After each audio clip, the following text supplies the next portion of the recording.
Welcome to the bonus lesson. I'm going to call it Crumbs I Picked Up Along the Way. A lot of what I'm going to share with you right now is based on a book by that name that I'm going to publish after I finish my next book, which is about the climate crisis. But, as always, congratulations to you. You made it all the way through the course. Give yourself a pat on the back. You've reached a goal. So now, take a moment, and as they say, lie victorious on the battlefield, and know that you will never be with those cold and timid souls who know neither victory nor defeat. I just love that phrase. Anyway, this lesson is going to be a little bit different than the others. I'm just going to throw out a whole lot of ideas to you.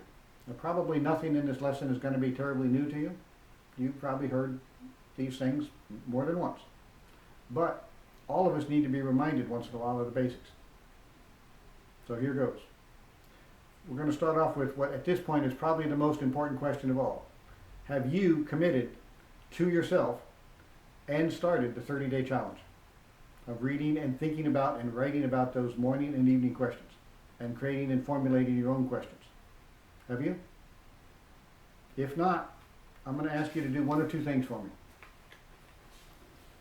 First thing is, the first idea, one of two possible paths here. The first idea is to go back and re-listen to lesson 5. Take action now. And then commit yourself to doing that and actually take the step and start doing a 30-day challenge. Now, the second would be to go back and go through the whole course again. You'll pick up some new stuff, I promise you. Matter of fact, I would recommend going through this course once every 3 or 6 months. Because as you develop and change, the way that you hear things and even the things that you hear from a course like this are going to change. You will hear things differently. You will hear things, you'll swear that I went in and edited the videos, and by the way, I probably will update them from time to time as I get feedback and new ideas and people remind me of things I forgot. So keep that in mind too. But either listen to lesson 5 or go back and listen to the whole thing again. And if you're not committed at that point to doing that 30-day challenge, if you're not willing to commit to yourself 10 minutes in the morning and 10 minutes in the evening, then please, I beg you, let us know and we'll give you money back. Because I don't want anybody saying this course was worthless if they weren't even willing to invest 20 minutes a day for a couple of days, for a couple of weeks. So please, just go ahead and get your money back. I'll gladly give you your money back. Okay? Idea number 1. And I think I mentioned this briefly in one of the lessons, but you need to pour in positive stuff into your brain every single day.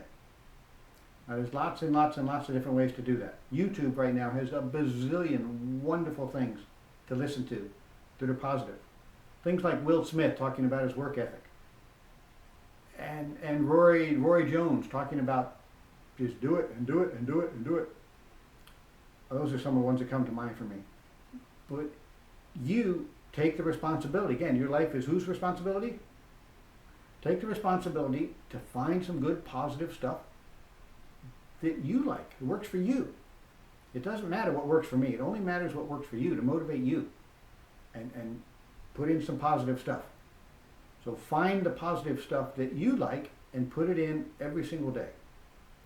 And the reason for that is one little minor detail.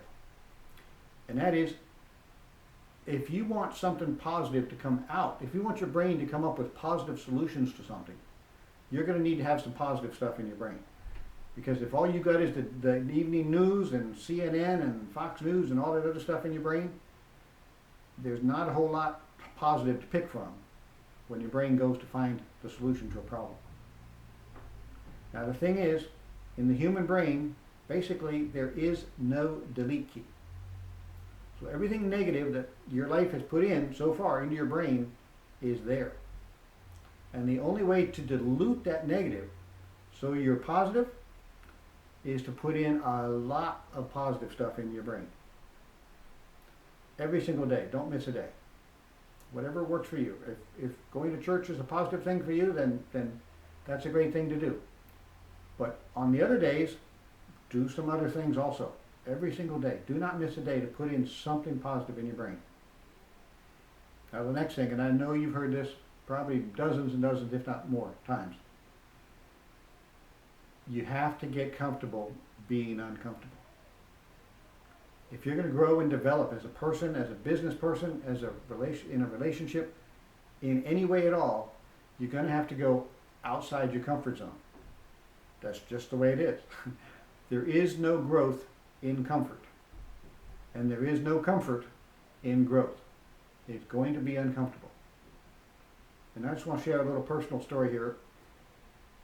I grew up in the Washington, D.C. area. I went to a high school. There was 500 and some people in my graduating class. A couple of years later, after I went to a couple of years of university, I found myself in central Utah in a town, a total population of about 200 people, maybe 250 people, working in a coal mine. Now, probably most of you already know that coal mining is one of the most dangerous things in the world to do, being an underground mine. And I was terrified. Fortunately, and this is one of the things I'll always be grateful for in my life, I was assigned to work with a mechanic named Spider. And for the first couple of weeks that I was in that mine, and I was working 8 or 16 hours a day, for the first couple of weeks, I was never far enough away from Spider that I couldn't touch him. I was never more than arm's length away. Wherever he went, you could find me right beside him. I was that scared. Matter of fact, from after the first or second day, everybody started calling me Shadow, because I was Spider's shadow. Wherever you found Spider, you knew I'd be right beside him. And after about 3 months, I knew my way around 21 miles of underground coal mine, underground tunnels. I could do most of the routine maintenance on continuous mining machines, roof bolters, and buggies. I did a lot of electrical work, which I wasn't legally supposed to, but we won't mention that. I had become comfortable.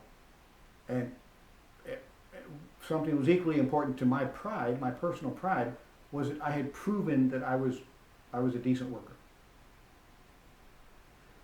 But the thing is, it never would have happened if I hadn't been willing to go through the horribly, horribly uncomfortable phase first. The discomfort comes first, and then you get comfortable doing whatever it is you're going to do. There is no way around that. That's just the way it is for human beings, the way our brain works. Anything out of the ordinary is going to be uncomfortable at first. But of course, the good news is you can get used to it. You can learn, you can grow, so it's not so uncomfortable. After about 5 months, just before I quit, I was extremely comfortable. I could go anywhere and do anything that was reasonably part of my job requirement. But you have to go through the discomfort first. One quote I really love is this: "Everything you want is right over there on the other side of comfort." Paul's law number 8372 is this: be uncomfortable and do it anyway. Okay, next topic, gratitude. Paul's next law is gratitude is one of the most powerful forces on the planet. One thing you can do that'll really help is spend time every day being grateful. And that can take a lot of different forms. There's lots of different ways you can do that. One is, instead of saying thanks, see you, to somebody at a store or a gas station or whatever, take a moment, look them in the eye, and genuinely give them a heartfelt thank you. Another thing that seems to be a forgotten art, and maybe some people even think this is illegal, but it is not. I checked. It is not illegal to write a letter to somebody on a piece of paper and mail it. It's still possible. There's something about a handwritten letter, which you know if you've ever received one, a handwritten card. It makes a big difference. It's a great way to show somebody gratitude. And by the way, while I think about it, it's very important to receive gratitude with grace. It's okay to just say, you're welcome.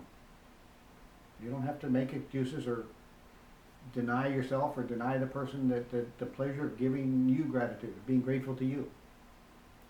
There's lots of other things you can do to bring gratitude into your life, to bring yourself into a state of gratitude. One of the best things you can do is keep a journal of gratitude. Write down 2 or 3 things every day that you're grateful for. This is a very, very powerful practice. And yes, I'm talking about writing again. I believe greatly in the power of each of us writing down things. Not necessarily for publication, not for anybody else's eyes, but just for our own benefit. And there's lots and lots of benefits of writing things down. But if you keep track of a couple of things every day that you're grateful for, then if you ever feel ungrateful, you feel down or depressed or something like that, go back to your journal and think of all the many things you've been grateful for in the last couple of months. That's a very powerful antidote to feeling down in the dumps. Also, it's very important to remember to be grateful to yourself. This is a very important practice also. Pat yourself on the back sometimes. Give yourself a treat. Give yourself a reward. You deserve it. Thornton Wilder wrote a really beautiful phrase. He said, "We can only be said to be alive in those moments when our hearts are conscious of our treasures." In other words, when we're being grateful. By the way, whenever a lawyer opens up a business or a doctor, it's called a practice. They get better and better with time. Same thing is true with you being grateful and you expressing gratefulness and you bringing yourself into an emotional state of gratitude. It gets better with practice. The gratitude muscle will get stronger. So be patient with yourself and stick to it. The benefits are extraordinary. Okay, Paul's next law is excuses are not allowed.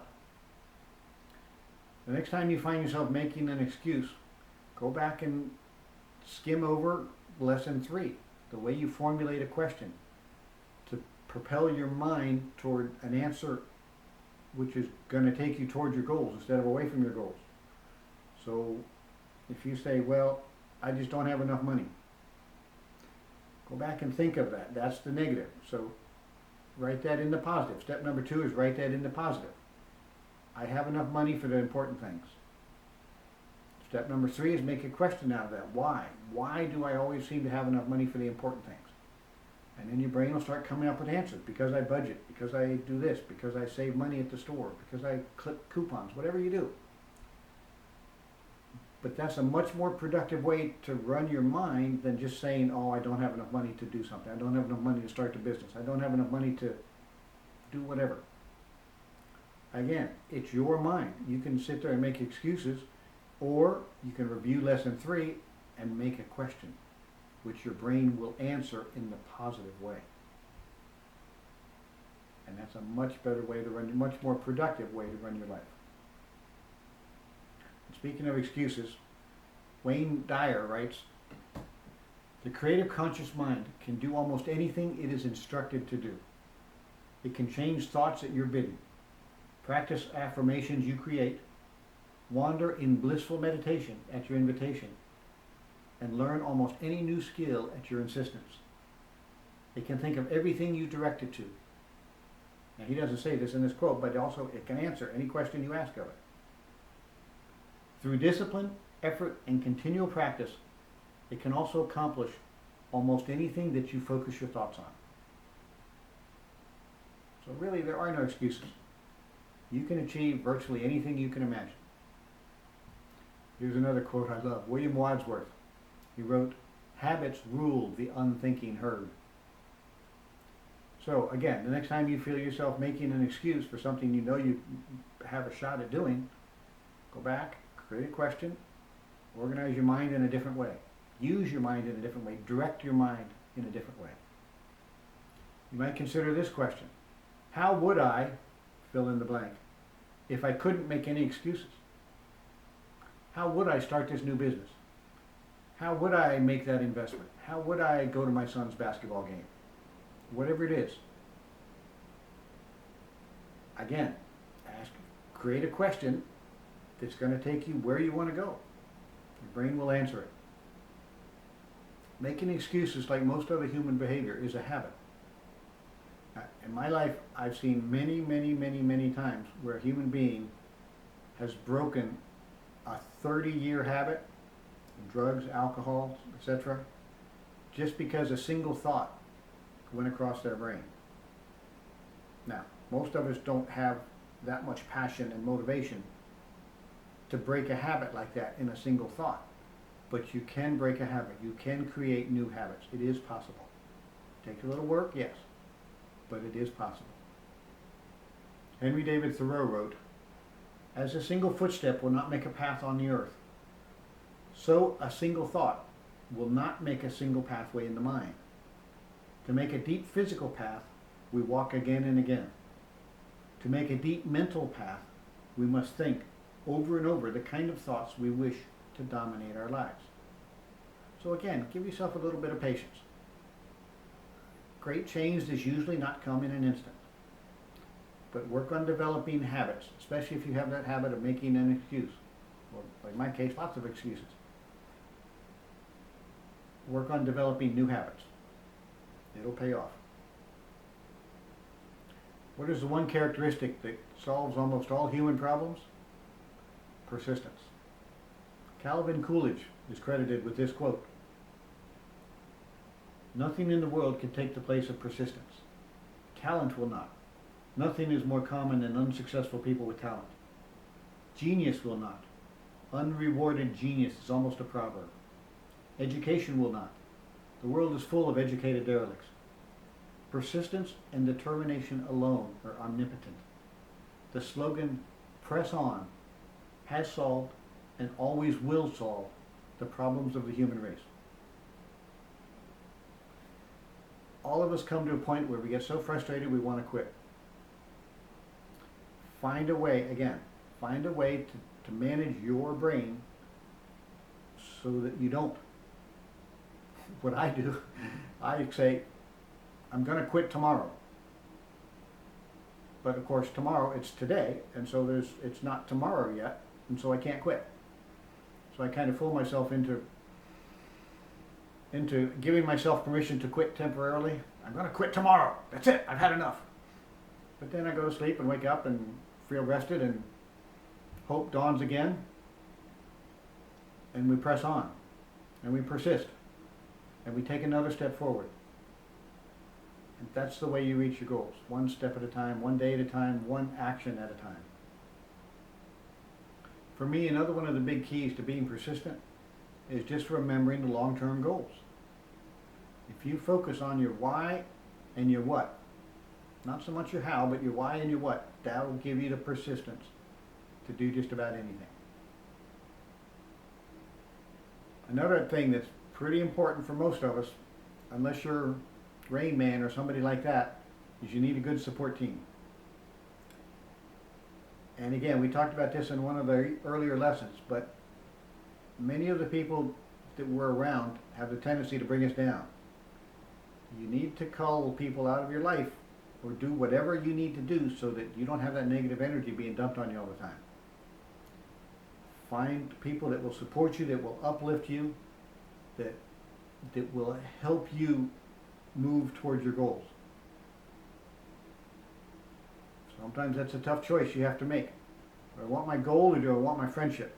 Do I want to provide for my family, or do I want my friendship with this person? Sometimes you simply can't have both.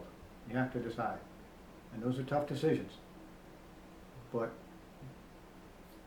again, making a decision like that will many times give you great freedom and a feeling of lightness, and you can run away much faster, run towards your goals without the weight of these other people dragging you down. Now this is kind of a duh, but anyway, take care of your health. Do what you need to do to get some exercise, drink some water, blah, blah, blah, blah, blah. You've already heard all that. Do it. This is another one that personally, I'm still working on this one big time. Forgive other people. The weight of carrying around all that unforgiven stuff in your head is tremendous. Find a way, work on yourself. Again, it might not happen overnight, but work on forgiving the people that have harmed you. Whoever they are. Doesn't matter who they are. Work on forgiveness. Work on visualizing your completed goal. Work on visualizing the way you feel after you complete it. The way it smells, the way it looks, the way it feels. The more you can visualize with passion and intensity how it's going to be, that just programs your mind to actually create the circumstances that will bring it about. It's really strange how most of the power of the human mind is in the subconscious.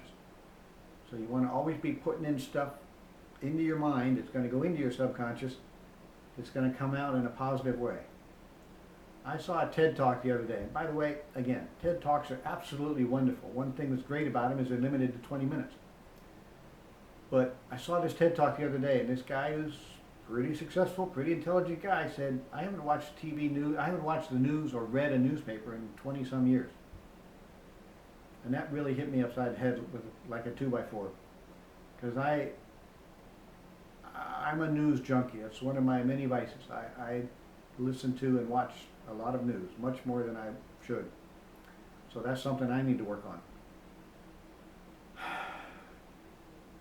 None of us are perfect. I need to keep telling myself that. But that's a big one. That's a lot of negativity going in there. This is a big one too. I know everything I say, this is the most important thing I'm going to say, but this is a big one. Once you start having a little bit of success, it's very tempting to coast and fall back into our comfort zone. But if you want to keep going, stay out of your comfort zone. Now, I'm not saying don't ever take a day off. I'm not saying don't ever take a vacation. You have to do those things. You have to give yourself a mental break. But don't start coasting. Keep doing the things that got you from here to here, if you want to go from here to here. Keep pouring in the positive. Keep guarding your negative influence. Keep preventing negative influences from reaching into your brain. Keep doing all the things you did to get the momentum. Because Newton's first law is a body in motion tends to stay in motion, and a body at rest tends to stay at rest. Now, I'm not a physicist, I'm a biologist, okay? So forgive me if I don't word that exactly right. But my interpretation of that law is a body on the couch eating potato chips and watching Netflix has a tendency to stay on the couch and eat and watch Netflix. And a body that's getting up going to the gym, or getting up and interviewing people, or getting up and applying for a job, or getting up and starting a new business tends to stay in that mode. So keep yourself in that mode as much as you can. Don't go back to your comfort zone. As Miguel Cervantes wrote in the 15th century, I think, or the 16th century, he wrote, "The road is better than the inn." And that's probably my second favorite quote of all. I think of that quote many, many times a day. In other words, doing something is actually better and more enjoyable and more gives you more life force. It's more of a life than just coasting and being in the hotel, being in the inn. It's a different dynamic. Your brain is much more active, much more doing things, much more solving problems than when you're just coasting, when you're just laying around the inn or the hotel or whatever. Now, that law of motion, just like every other natural law, has its good side and its bad side. The law of gravity, for example, has a bad side. If you step off a second floor balcony, you're going to find that bad side. On the other hand, if you're driving around a curve in a wet road, the law of gravity is very helpful. Now, the law of inertia, the bad side is, if you're sitting on the sofa watching Netflix and eating, it can be very hard to get up and go take that first step of action. But the good news is, once you take that first step, it's no longer, the next step is no longer the first step, so it's much easier to take. And then the third step is even easier than the second step, and on and on. It gets easier once you get going. So that's the good news. And that should give you some encouragement and some hope. And we're going to talk about that a little bit later. Another very helpful thing to do is to get an accountability partner. Somebody that's hopefully close to on the same path as you. For example, if you'd like to run in the morning, find somebody else who likes to run in the morning. If you can't run with them, call each other up at lunch every day and tell each other how much you ran that morning. Or if you didn't run. Just knowing in the back of your mind that if you don't get up, you're going to have to tell that person that you didn't run that day, you were too lazy. That's a very, very powerful motivator. And if that isn't powerful enough, Put a little negative incentive into it. Make it so that you each pay each other 20 bucks or 50 bucks or whatever if you don't run. That can be a powerful motivator too. Make it big enough to where it's big enough to where it hurts enough to where you never do it more than once. Again, your life is your responsibility. Find a way to motivate your own brain. Find a way to run your own brain that helps you, that's productive, that gets you towards your goals. Another thing you want to do, and we've talked a little bit about this as well, scratch that. Another thing you probably want to do, and we've talked a little bit about this already, is keep your why in front of you all the time. For example, I have a good friend that gets up, he's one of the hardest working people I've ever met in my life. He gets up 5:30 every morning, and he's at work by 6:30 usually.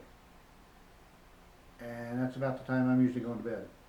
But anyway, in the car he drives to work every morning, he has a picture of his son right there on the dashboard.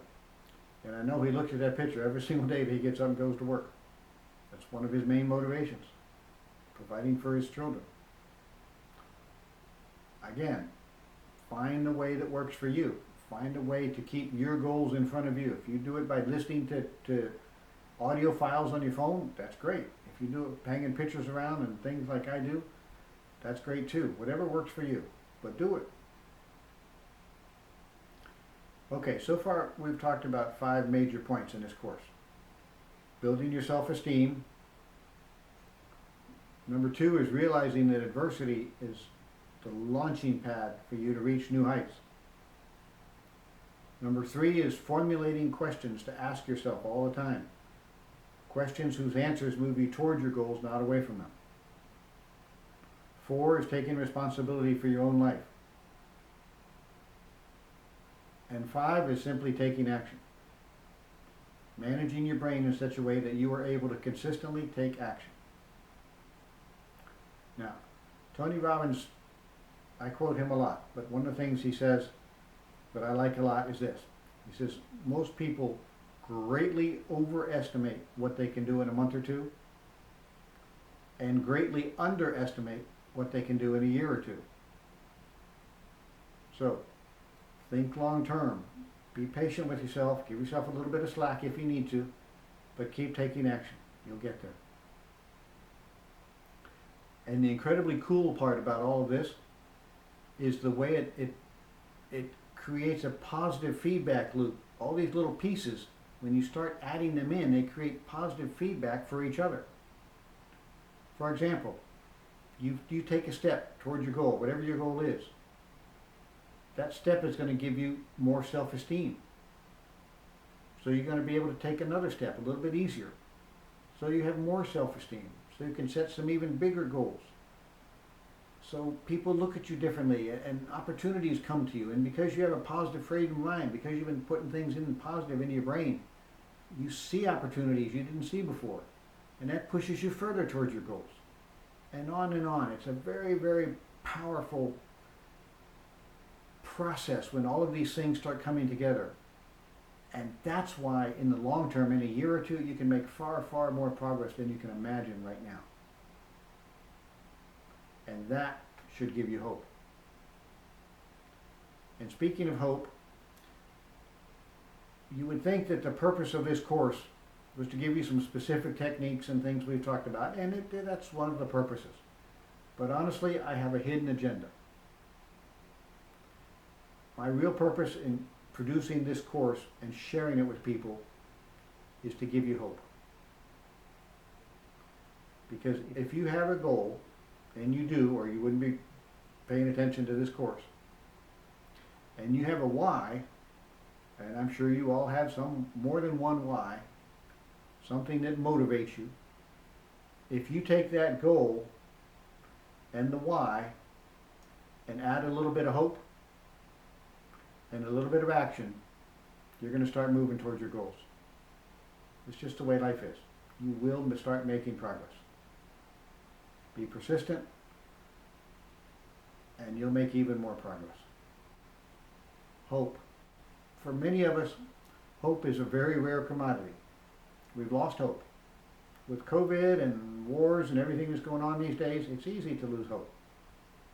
But what I want to do is give you a little bit of hope. I hope this course has. And another thing you can do to build your hope, build your belief in the fact that you can make changes in your life, is to read biographies and autobiographies of successful people. Watch mastermind classes. There's so many good things on TV and YouTube things these days. Watch stories of other people being successful. Listen to successful people talk. There's so many wonderful common threads running through. But you never know where a particular piece of motivation or a particular little nudge of hope is going to come from. But if you hang around successful people and listen to successful people, you'll get all kinds of good positive nuggets. So now, take that hope, add some action, and let's get out there and kick some adversity's butt.